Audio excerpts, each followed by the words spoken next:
Tech for Seniors, episode 50. This is March the 8th. It is episode number 50, as I mentioned. Welcome, everyone. Welcome to our Zoom, our 100. We've got 99 in our Zoom meeting. Welcome to everybody. We do appreciate you being here. As you probably all know, we have a streaming channel over on YouTube, and we have a bunch of people over there watching the show as well. So welcome to our YouTube fans, and certainly welcome to everybody here.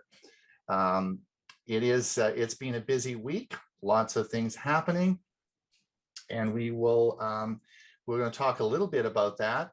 Let's go on, and I'm going to introduce my well, before I do the introduction, I'll talk a little bit about, for those of you who are over on the streaming service, the show is going to be a little bit different. We run the streaming service over on YouTube for about 50 minutes, and then just prior to the introduction of the music segment, we'll be stopping the live stream.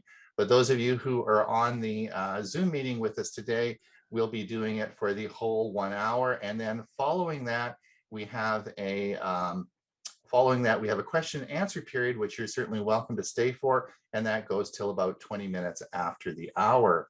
Of course, these meetings are all recorded, and they are placed on our YouTube channel, and you can, of course, watch them over and over and over and over and over again.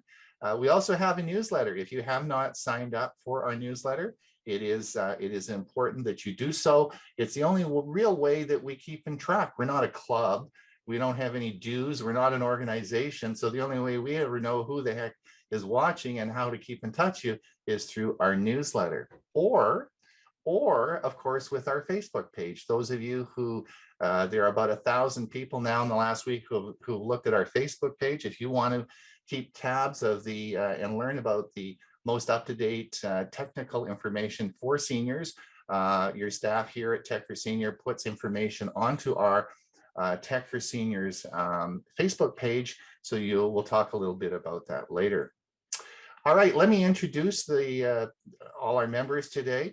Hewie, you have been working really hard all week. What have you been doing? I have been creating a new website for me, and I'm going to talk about it a little bit later.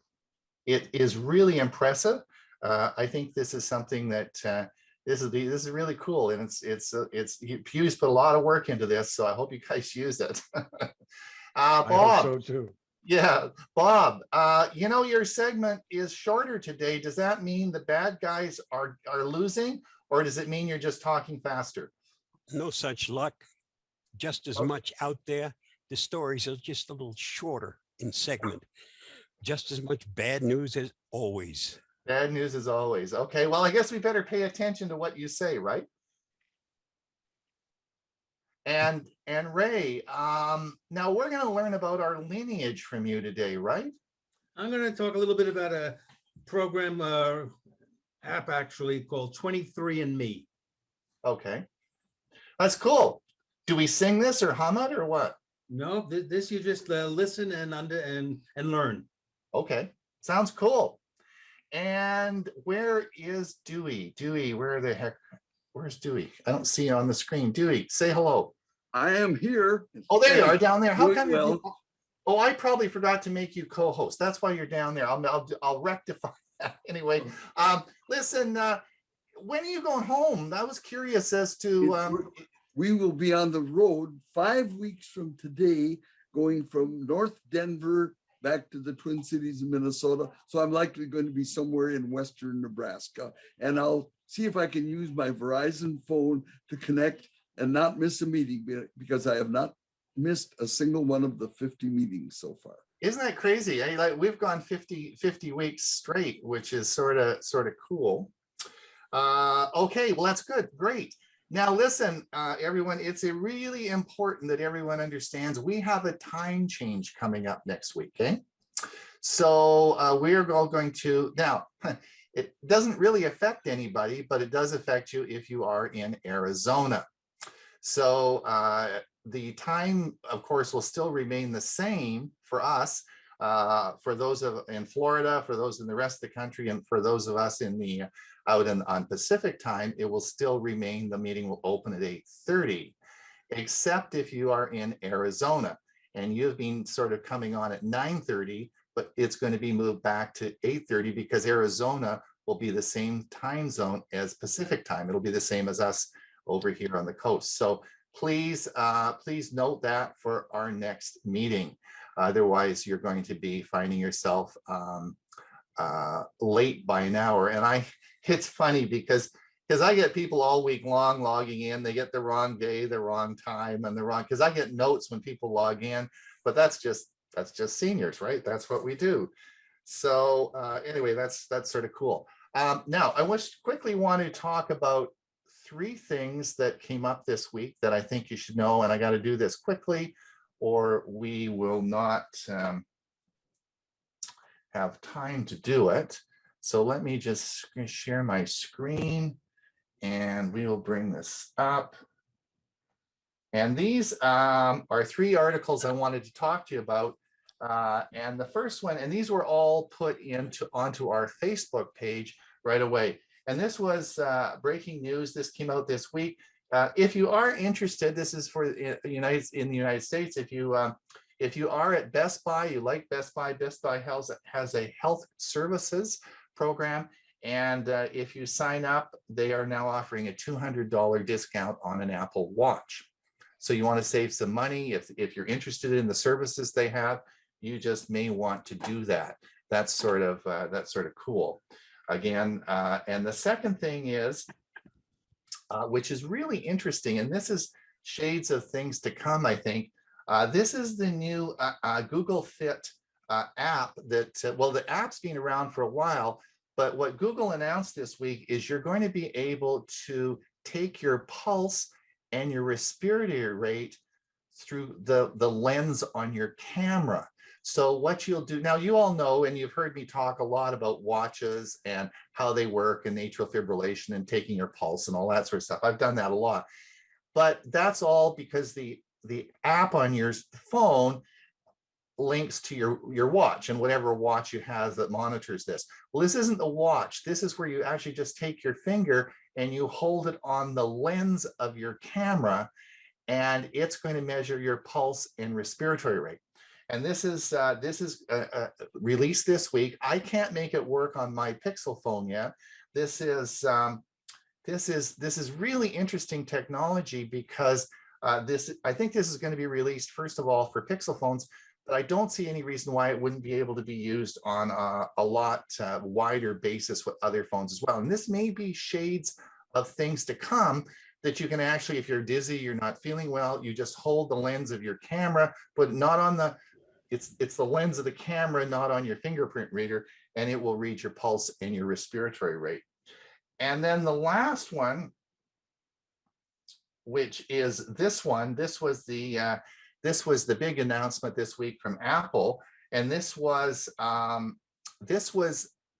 got this article at 6:30 in the morning, and I read it and I thought, oh my gosh, this is a big announcement. And I quickly posted it over onto our Facebook page.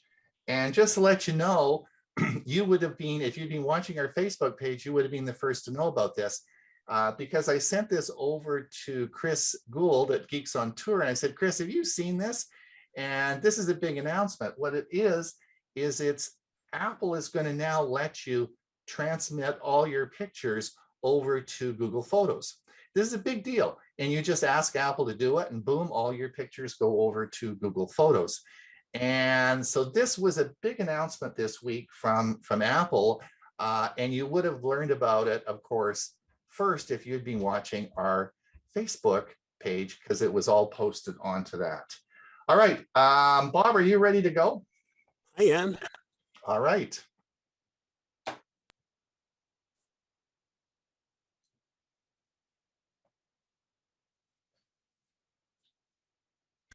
Here is the Avast Security News Roundup for the week ending March 5th, 2021.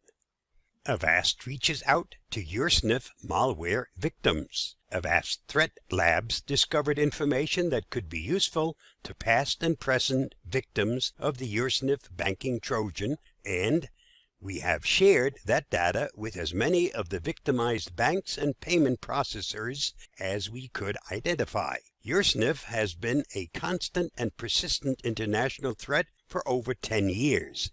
And according to the information obtained by Avast, the malware has targeted over 100 Italian banks. In the same batch of data, our researchers also found over 1,700 stolen credentials to a single payment processor. Among this data were usernames, password, credit card information, and banking information. In an effort to help victims recover from the impact of the attack, we have shared the information with the appropriate victimized institutions and finance information groups such as CertFin Italy.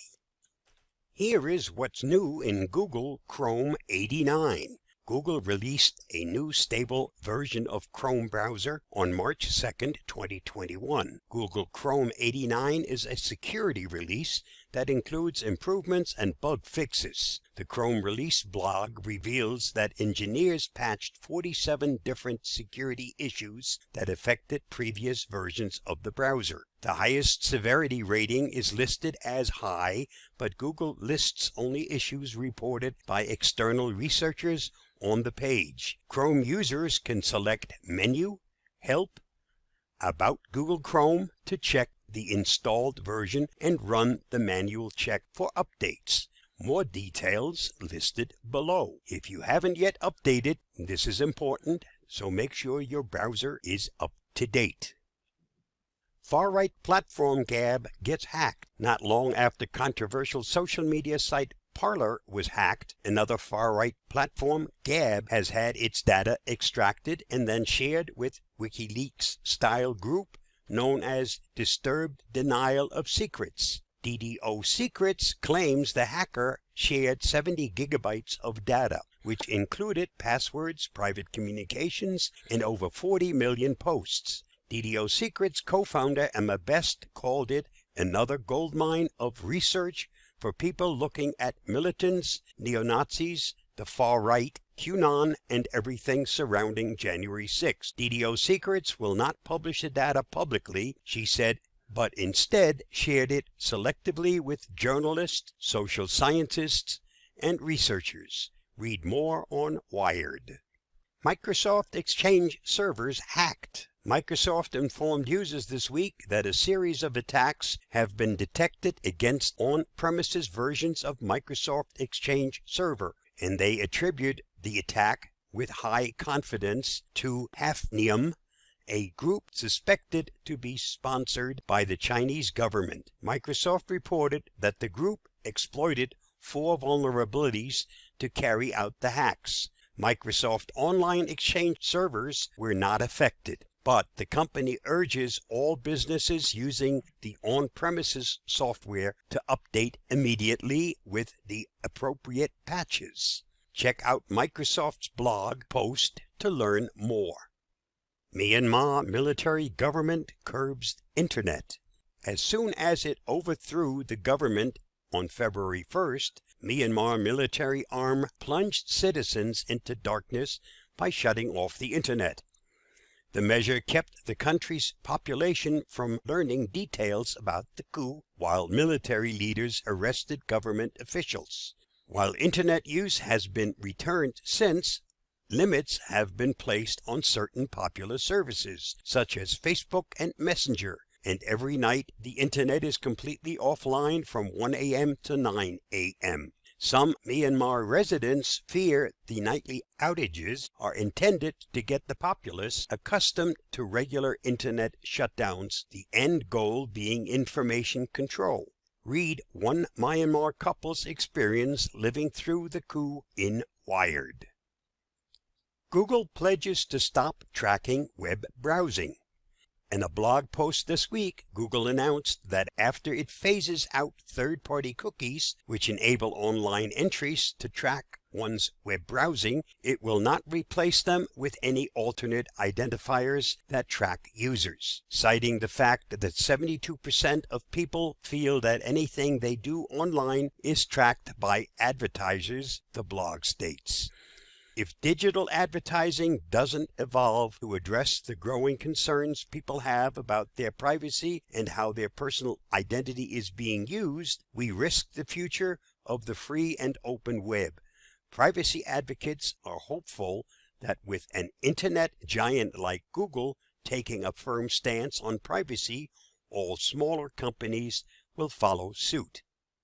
And that wraps up this week's Avast Security News Roundup. Stay safe, stay secure. I'll see you next week. Bye-bye. Thanks, Bob. I updated my Chrome browser a couple of days ago with 89, so it's there and everyone should be doing that, eh? Correct. Great. Okay. Yeah, Jim- that doesn't include the Chrome OS. It's only the Right. Chrome browser Right. on Macs, I believe, and Windows. The Chrome, I haven't seen it yet. It'll probably be about another 2 or 3 weeks before the Chromebooks get it. Okay, let's see what Dewey has to say. We will see what Dewey has to say this week. Good morning, everyone. This is Dewey, and my Tech Talk topic for today is how DNS caching makes your internet faster. Let's first understand a few acronyms and terms. DNS stands for Domain Name System. A domain is the name of a website. A URL, Universal Resource Locator, is a complete web address used to find a particular web page at a website. Basically, the DNS is a directory of names that are matched with numbers. The numbers in this case are IP addresses.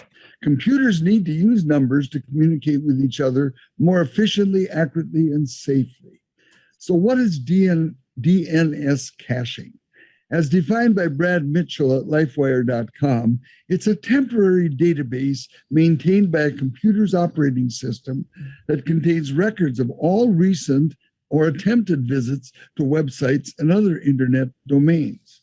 In other words, a DNS cache is just a memory of recent DNS lookups that your computer quickly refers to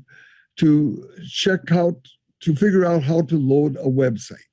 The internet relies on the domain name system to maintain an index of all public websites and their corresponding IP addresses. You can think of it as a type of phone book. With a phone book, we don't have to memorize everyone's phone number, thankfully. In the same way, the DNS is used to avoid having to memorize a string of numbers connected with a website's IP address.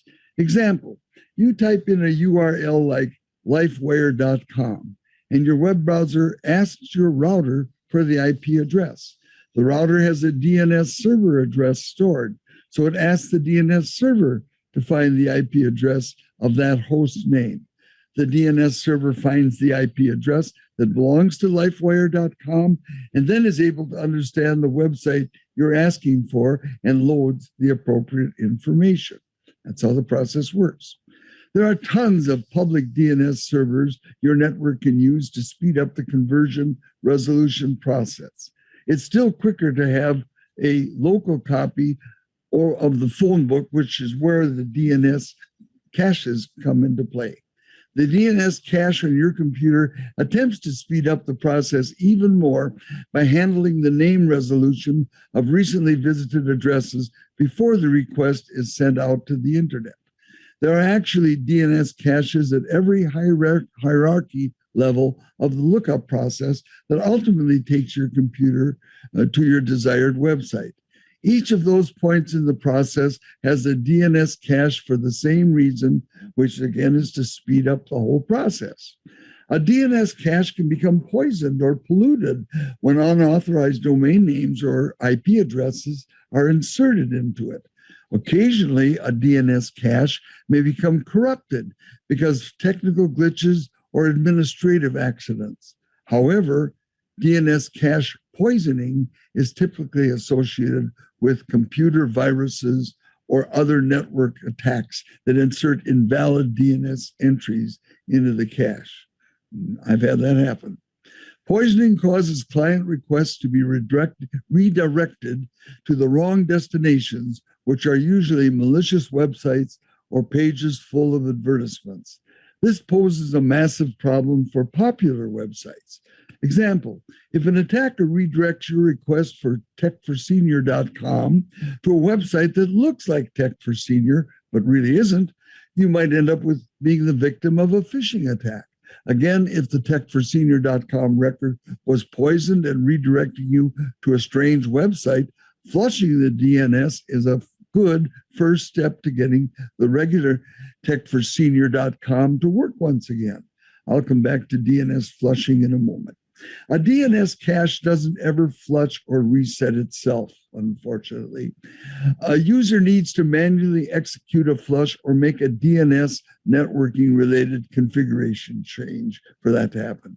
Also, each DNS record has a time to live number in seconds associated with it, which tells a DNS cache how long it will be active until flushed away.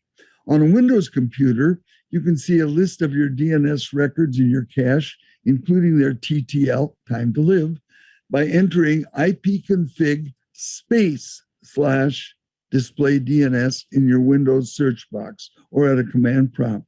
Don't forget that space after ipconfig. Here's what a single page from hundreds looks like on my computer. Now I have just 3 records out of hundreds or maybe thousands of since it was last flushed. Well, notice each record has 6 elements: a record name, record type, time to live, TTL, which notice varies. The first one is almost 20,000 seconds, and the second is only 62. And then there's data length, they're all the same, and a couple of other things. Going on. I understand that it's a little more complicated to display the DNS cache on a Mac computer. Consequently, I'd suggest that Mac users consult with Mac experts on how to display the DNS cache. Now back to DNS flushing. Clearing your DNS cache removes all entries and deletes any invalid records as well. Also, it forces your computer to repopulate those addresses the next time you try accessing those websites. These new addresses are taken from the DNS server your network is set up to use. In a Windows or Mac, on both systems, flushing, which is resetting your DNS cache, is way more complex than simply viewing it. You might search for words, if you want to do it, you might search for words, something like instructions flushing DNS for Windows or for Mac computer, whichever you use. A router usually has a DNS cache as well, which is why rebooting a router is often the first best troubleshooting step for router problems. You see, it's all coming together now. For the same reason, you might flush a DNS cache on your computer. You can also reboot your router to clear the DNS entries stored in its temporary memory. Some of you may recall my Tech Talk 19 called A Router Tale from early February, in which I detailed how Linksys tech support resolved a number of issues on my 4-year-old Linksys AC1900 router. Got it working pretty well. Well, that turned out not to be the end of the story. Later, a few small issues began popping up, so I bought an inexpensive GE outlet timer, which turns off the power to my modem and router for 30 minutes at 3 a.m. daily. So far, this appears, I've had it a week, and it appears to have resolved the issues that I was having. So it's a pretty good fix. Most techies will agree. One more thing, if you've been with us here at TFS in recent months, you may recall that our co-host Ron Brown have talking about his orange tree at the place he and his wife Gail have here at Silveridge. Recently, he asked me to strip his tree of oranges. So Ron, you finally get to see a photo of the last 24 oranges on your wonderful navel orange tree. And by the way, that's Joanne, my bride of 60 years. Well, that's my Tech Talk story for today. And I'm really going to be enjoying those oranges and Joanne enjoying them with me. Thanks for watching. Stay safe and have a great day. Well, thanks. Thanks so much. I forgot I was sharing. I thought I forgot I was sharing. It was me that was running the video. Yeah, well, I enjoy those oranges. They're wonderful. Had a couple for breakfast this morning. Yeah, and here's some slices. Have at it, Ron. Eat your heart out. Thank you. Thanks so much. Thanks so much. All right, let's talk to Ray. Ray's going to teach us some medicine today, some genetic stuff, eh? Oh, a little bit, maybe. Wanted to Find out where our sordid pasts come You from. know, he kind of looks like this guy. let me try that. So let me share my screen, share the sound, share. Put this down and go right into the. Should have had this out of the way.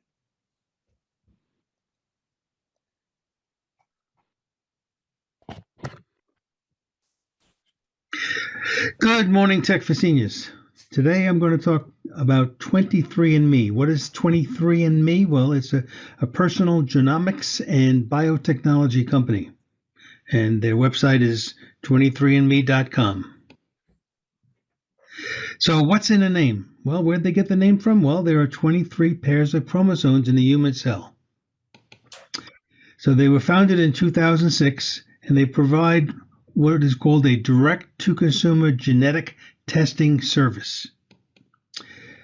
So they will provide various reports that are obtained from an analyzed saliva sample that details your ancestry, traits, and health-related issues. Now, there's 3 fee-based services offered. The basic one is Ancestry and Traits service. That's $99, and that gives an ancestry breakdown and what's called trait reports. And then for another $100, you get the health and ancestry services plus health-related reports. And then there's a 23andMe membership system, and throughout the year you will be getting additional specific health-related reports delivered for an additional $29 per year. So the trait service, this is the service level that I have. It's a comprehensive ancestry breakdown. It covers more than 2,000 geographic regions where your ancestors could have come from. Built into it is a family tree builder, and it allows you to build a family tree database with the connected people that you will find in 23andMe. It provides trait reports on 30 or more topics, some that you would never have thought of. And then there's the DNA relative finder. And for me, that's most beneficial feature of the service. Now, some of the ancestry reports here, they're listed. There's several of them with asterisks after the name. Those are what are known as the health reports. Those are the ones that require the additional $125 payment. But they have a whole slew of other types.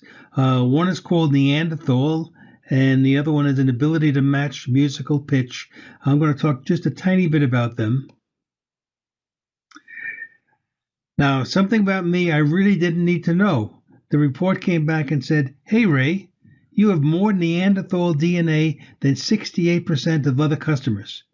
This means that Neanderthals were prehistoric humans who interbred with modern humans before disappearing about 40,000 years ago. And they go on to tell me that I've inherited a small amount from ancestors. Out of the variants that they've tested, 251 trace back to Neanderthals. The good news is, altogether, my Neanderthal ancestry accounts for less than 2% of my DNA. And then the ability to match a musical pitch. You would think with all the music I do, this would be easy for me, but it's not. I'm sure I'm in the 47% that cannot match, rather the 53% that cannot match a musical pitch. It says I'm about equal chances of being able to or unable to. Now, here's a surprise. I was baptized received communion, made my confirmation, and was married in the Catholic Church, only to find out now that my DNA suggests almost 30% of my ancestry is Ashkenazi Jewish. The Ashkenazi Jewish, that refers to the Jews primarily from Central and Eastern Europe who now mostly reside in North America. So this is what the chart will show, and it looks at your ancestry. And again, mine is about 100% Europe, Northwestern European, British, and Irish, which I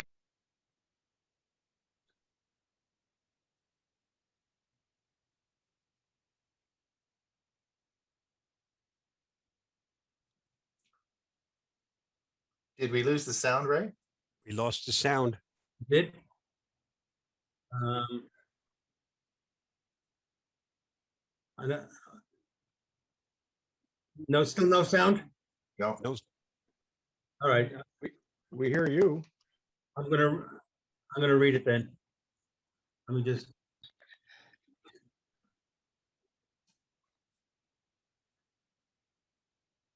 All right, can you hear me now? Yep, you're we fine. hear- Uh,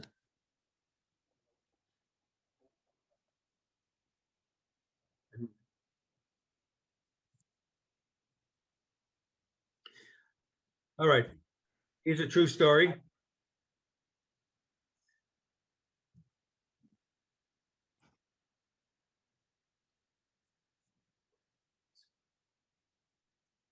So I'm pointing out that my situation is different because I was adopted. So none of the information is going to relate to any of my Baxter relatives. But in the 1990s, I actually met my birth parents and have had contact over the years with brothers and sisters. So I went from being an only child to having 8 brothers and sisters. Now, last year, 23andMe, I got a private message contacted by a young man named Brandon. He was on my list as a first cousin, about 8% of shared DNA, but I had no idea who he was. So I learned from talking with Brandon that he was raised by his birth mother, but did not know who his birth father was. So I started comparing the DNA with the other relatives in 23andMe, and it was easy to determine that he was on my birth father's side of the family. So after contacting my half sister and putting this puzzle together, we were able to determine that Brandon's birth father was my sister's cousin. So while Brandon's birth father had already passed away, there was enough information for Brandon to contact a half brother who are close in age and live less than 100 miles apart. So mentioning that I was adopted, I wanted to give something back to the adoption community. So shortly after I moved to Arizona, I applied for it, took the training and the testing, and was ultimately certified by the Arizona Supreme Court as a confidential intermediary. Later, I was elected actually to the Confidential Intermediary Board. So this certification gave me access to sealed adoption records, and I could use my investigative skills to help find out where they were and reunite adult adoptees with their birth parents, provided I had written permission from both. That was very important to always have that written permission. So over the 9 years that I performed this service, I reunited dozens and dozens of people, and I like to think I truly changed people's lives. So today, some states continue to not allow anyone to look at the sealed adoption records. Others have opened them up to adult adoptees, but many are in the middle, like Arizona, where they use a third party. So I want to let you know that I've also signed up for Ancestry.com last year rather. And when I get that information in the coming weeks, I will do a follow-up to this, showing you how Ancestry and 23andMe either differ or are the same. So this is almost going to end now. I'm a little bit ahead. Let me stop sharing in a second.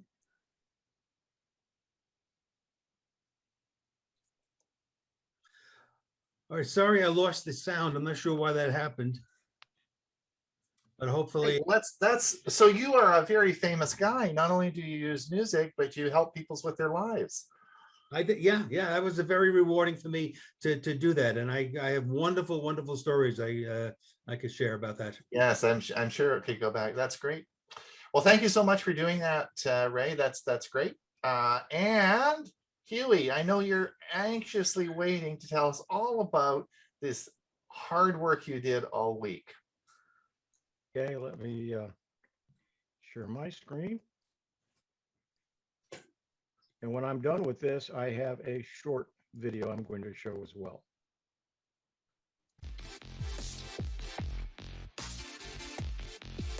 The brand new Hewie's Views and Reviews website is now live. The new site was designed to be modern, informative, and useful. I've strived to make it quick and easy to find the information that you wish.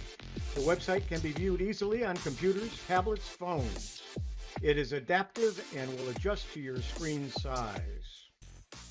We now have pages and links to help our many friends find our videos and information, those from our tech friends and the world of technology. So Huey, are we watching? I'm your seeing video? your email instead of your video. And we have combined the 100. Okay, I'm not sure what happened, but hang on, I'll go ahead and stop the share and then share again and see what happened here. It should be screen one.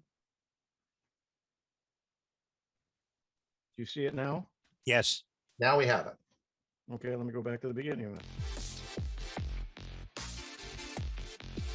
The brand new Hewie's Views and Reviews website is now live. The new site was designed to be modern, informative, and useful. I've strived to make it quick and easy to find the information that you wish. The website can be viewed easily on computers, tablets, phones. It is adaptive and will adjust to your screen size.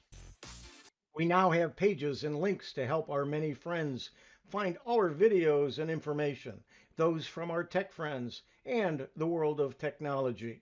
The latest Windows SIG information is readily available, and we have combined the hundreds of Chromebook articles from Chromebooks for Seniors into this one website. Let's take a look at the website. Here's the home page.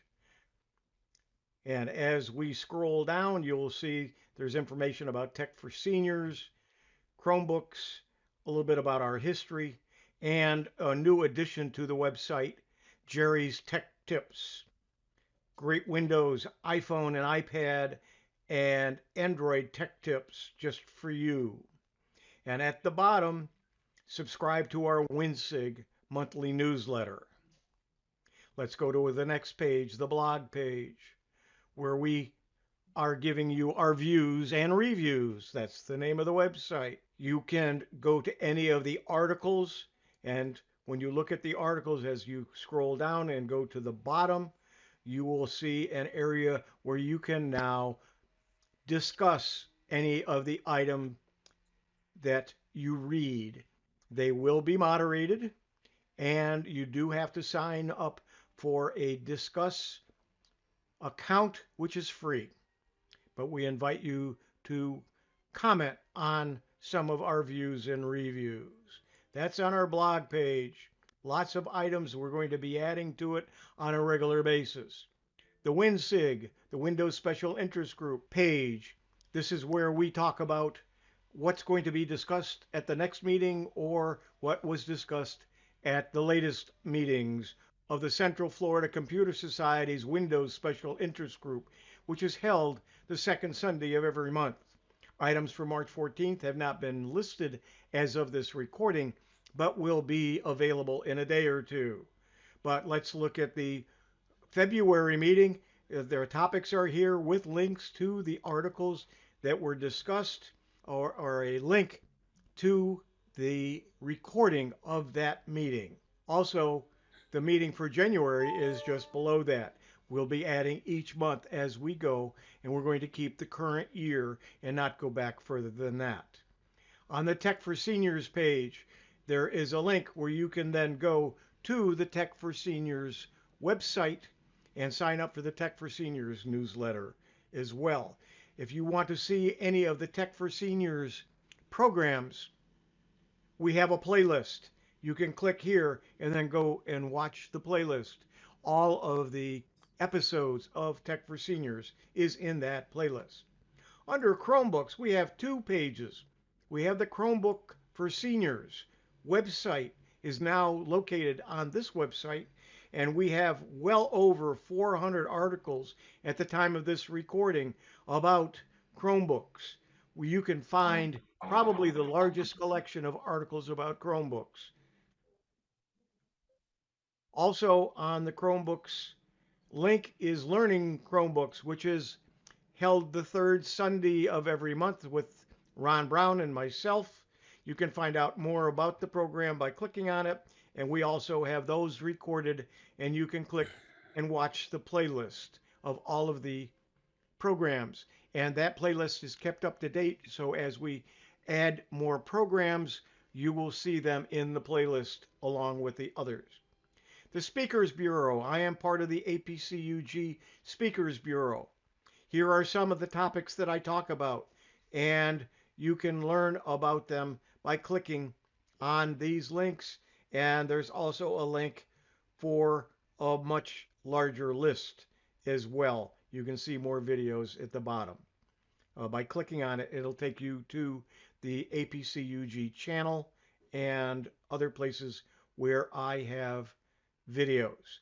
In the YouTube page, you will see all of my videos are on my channel, or I should say a lot of mine are on my channel. Also on the Tech for Seniors channel, and you can click here. The Central Florida Computer Society, the Windows SIG meetings, almost all of them are on the CFCS channel. The Learning Chromebooks is on Ron Brown's channel. And we have Bob G's channel, APCUG's channel, and the Sarasota Technology User Group's channel. They're all in one place, so you can go there, and from there, go to whatever channel you want to watch the videos. So that's it for our new website. We invite you to take a look. Keep coming back for more and additional information that'll be added on a regular basis. And it's also a link to find the places that you need to keep up with what we're doing. Thank you for joining. I'm Hewie Poplock.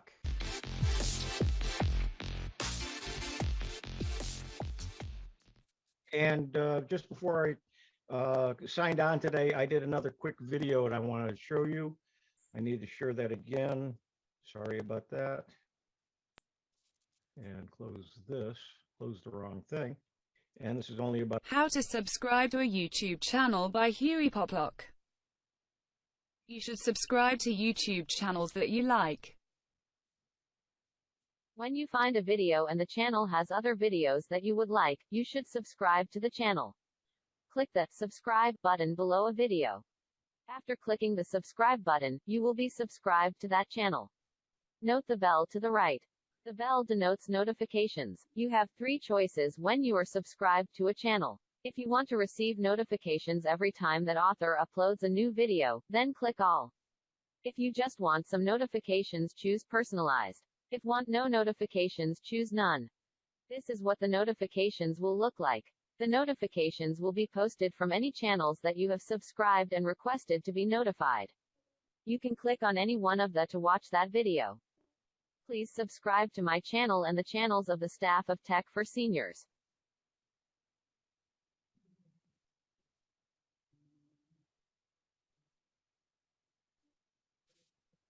Here we go. Thank you. Thank you so much. We're going to move on now. I'd like to just share my screen. And we will share it. And we will come over here.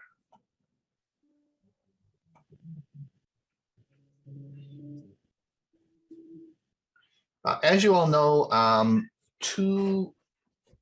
about a month ago, I bought an Oculus Quest virtual reality headset. And you're all waiting, I know, for all sorts of greatness coming, and it is, and I've got a whole bunch of videos that I'm going to be working on. But there were 2 significant things happened this week, and I wanted just to show you where we're going with this. Now, you may understand that there's actually 2 types of, there's virtual reality and augmented reality. If we talk about augmented reality, this is where a computer-generated graphic is on top of actual reality, and we'll talk about that in a minute. And then we talk about virtual reality, where a computer generates the graphic to create an entire real world.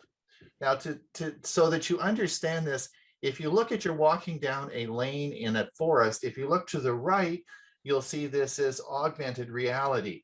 And this is where you'd be having glasses on in which it would say those particular, it would find those particular items and it would be on your glasses.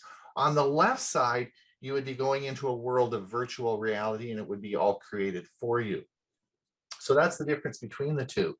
Now, what happens is if you look down and you look at the tremendous growth in this industry between, if you look here, this is 2021, look at the rapid growth, but on the slide down to the right, you'll see that by 2024, the economy will support $300 billion of virtual and augmented reality, which is really quite incredible. And today, this week, so you all are going to say, Ron, you've got this thing you stick on your head, you play some games, big deal, right? What's the point? Well, here is the point, and here's what I wanted to show you, and this just came out this week. Now, I want you all to watch Butch, because Butch, you know, is our drone guy. He's going to be in the car going down to Best Buy. So you say goodbye to Butch now when you watch this video. For as long as people have walked the earth, they've wondered how to fly. We have spent more than a decade crafting tools for dreamers. Now, we're going one step beyond with an immersive experience unlike anything else. Introducing DJI FPV.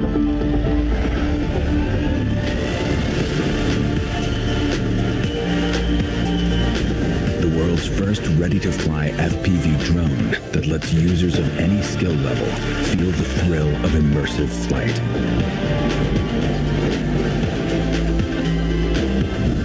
We've also revolutionized the FPV experience by creating the DJI Motion Controller, a compact device that enables ultra-intuitive flight based purely on hand motions.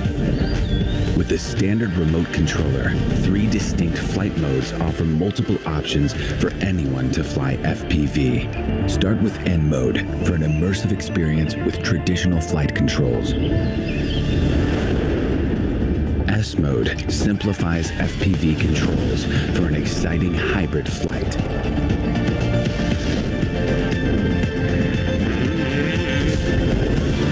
Activate M mode to unlock unlimited flight controls. Now the only boundaries are your skills and imagination. No matter which controller or flight mode you're using, enable emergency brake and hover with one tap to stop and hover in place. The return to home button will bring the drone back automatically to its starting location and land it safely.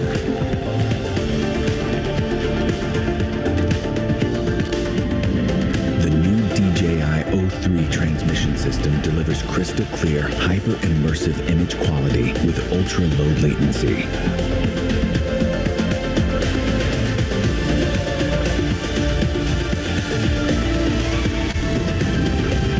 DJI FPV also features a robust modular design.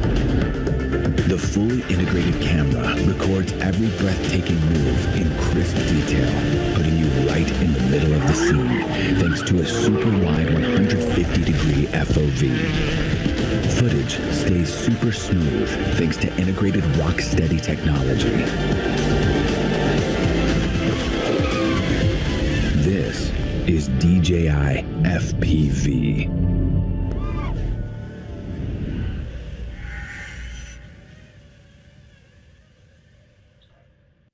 And that indeed could be yours for $1,299 at Best Buy today. That technology is here and now available. Now, this week as well, at Microsoft had their big developer conference called Ignite, and they announced a whole new division of Microsoft called Microsoft Mesh. And this is brand new, and I just wanted to show you what's coming with Microsoft. Connection is a spark that gives our lives meaning. It drives us to seek out others who feel the same way.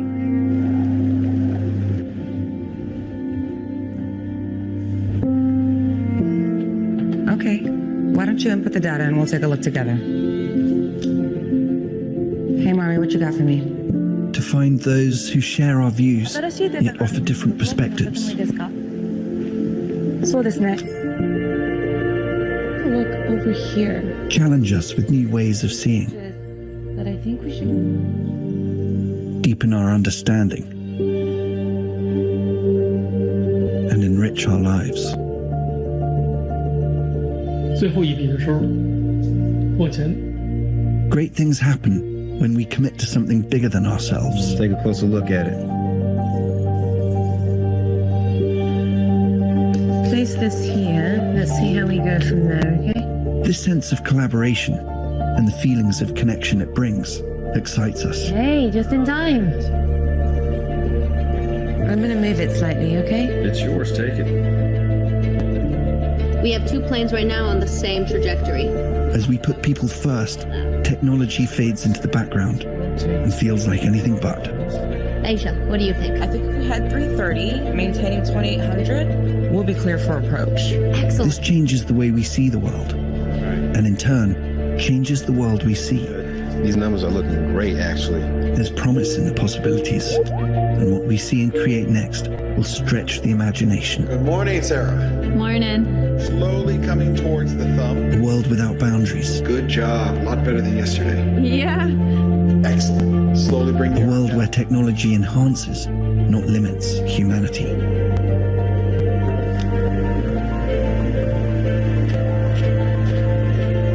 With people front, center, and in the spotlight. The future is here.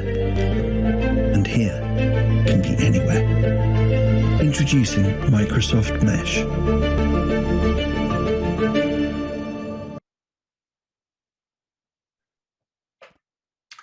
So that is, we are here now. This is not coming in years. This is actually, we are here now. So it's sort of exciting.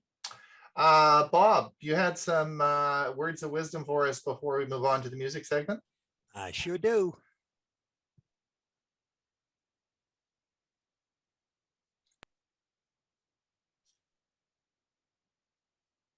In this little tutorial, I'm going to show you how you can stop Amazon from listening to Miss A's recordings. It's a fact that Miss A always listens to everything that's being said, but recordings don't start until you say that magic word. Alexa, careful, bells will go off in my house. But until you say that word, recordings do not happen. The problem is that sometimes these recordings can be reviewed by actual people. That may not be something you want. Let me show you how easy it is to prevent that from happening. Start by opening your browser and then go to your Amazon website and sign in to your account. Once you get to this page, scroll down until you see Help Improve Alexa. Make sure this is turned off as it is in my settings. Part of what it says in here, while this setting is off, your voice recordings will not be used to develop new features or manually reviewed to help improve our services. Turning this off means no human listening to your recordings. Stay safe, be free. I hope this helps. The next video will show you how to gain some additional privacy when using Google Assistant. Hey Google, tell me about guest mode. Sure. While this device is in guest mode, your audio recordings and assistant activity will be deleted and no longer tied to anyone. Also, I won't provide personal results like your calendar. Keep in mind that other Google products and other parties might still save some activity, depending on what you ask. Want to learn more about that? Yes. Now, if you ask me to interact with other products like Google Maps or YouTube, or other providers' apps and actions, like media or smart home services, they might save that activity. Want me to repeat that? No, thank you. So now to keep things a little more private, the next command is simple. Hey Google, turn on guest mode. Just another way to keep things more private in this IoT Internet of Things era. Well, thank you so much. That was great, Bob. Yes, important information. Now, just to thank all the people on our streaming service over on YouTube. It's been an honor to have you with us. And of course, we'll be back next week, same time, same place. We did have some questions in the chat box about how to connect to our streaming service. You'll find on the newsletter, there's a link. On our webpage, there's a link. Just click the link and it'll take you right to our streaming service. So we thank you, and we'll see you on our streaming service next week. Ray, you're ready to go. Okay, thank you very much. Let me share my screen, do that, share this. Today's episode is going to be for dog lovers. So could your next partner be your dog? Your next dance partner be your dog? So the musical Canine Freestyle is simply dancing with dogs to music. It is a fun activity for the owners as well as the dogs. The concept actually started in Canada back in the late 1980s and then moved on to the USA in the early 90s. So over the years, this has become a modern dog sport with competitions in several countries. It's basically a mixture of obedience training rather, tricks and dance that allow for creative interaction between dogs and their owners. Simply put, this is dancing with dogs. So you can check out the Facebook page as well as the website for The Super Collies, and you'll see some fantastic videos and photos of these very smart and talented dogs. In the video clip I'm about to show, the song that the dog is dancing to is Faith by Stevie Wonder featuring Ariana Grande. This was the lead single from the soundtrack of the 2016 musical animated film Sing. Anyway, as they say, a video is worth 10,000 words. So here goes. Discipline. Yep, let me turn that off.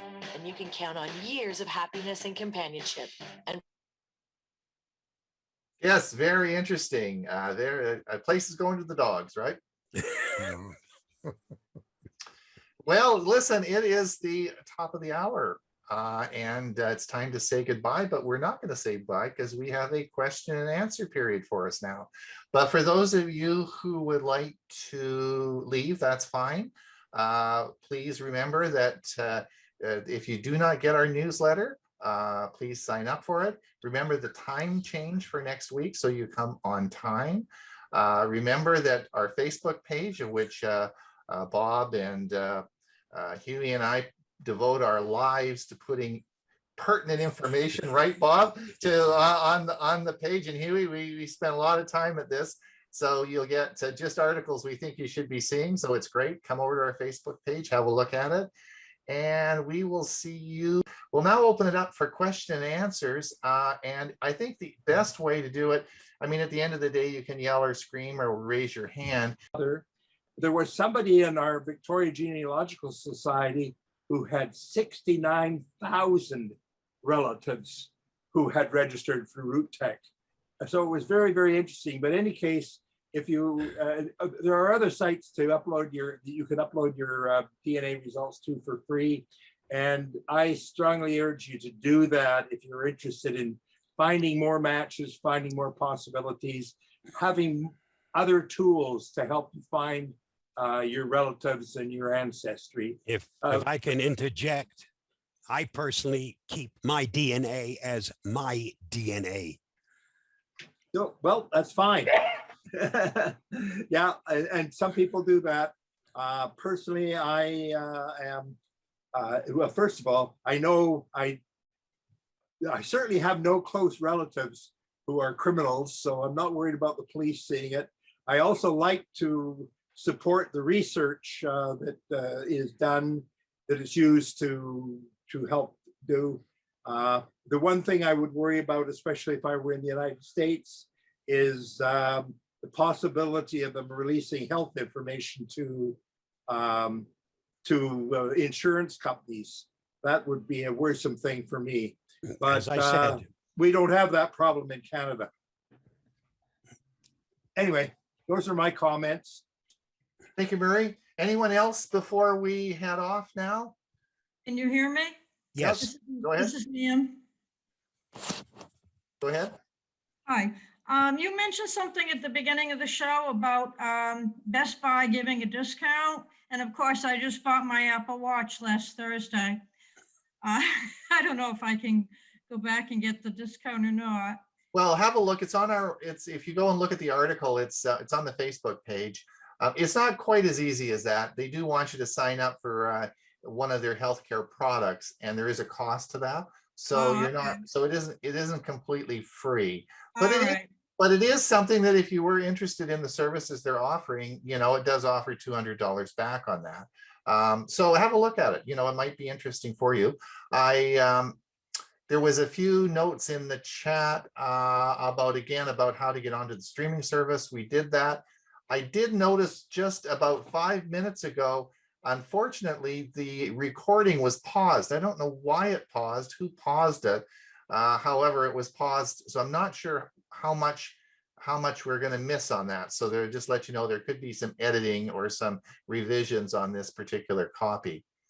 I want to thank everyone for coming today. Thank everyone for their comments. We will see everybody in about 1 week from now. Lots of exciting stuff happening.